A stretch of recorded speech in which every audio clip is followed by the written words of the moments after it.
A zona de humidais máis importante de toda Galicia sitúase na Terra Chá.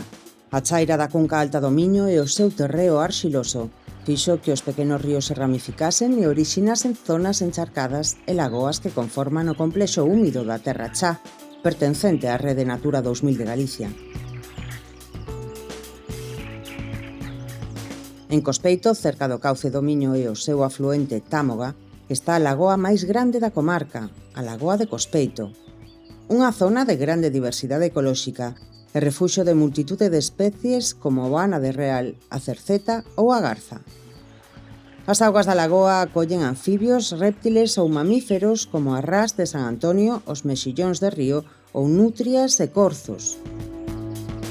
A vexetación arbórea constitúena pequenas carballeiras, bidueiros e salgueiros, tamén un pequeno cardo que ten neste humidal a mellor poboación mundial da especie. A Lagoa de Cospeito tamén conta cun centro de interpretación onde coñecer os valores naturais, a historia e a contorna con rutas guiadas.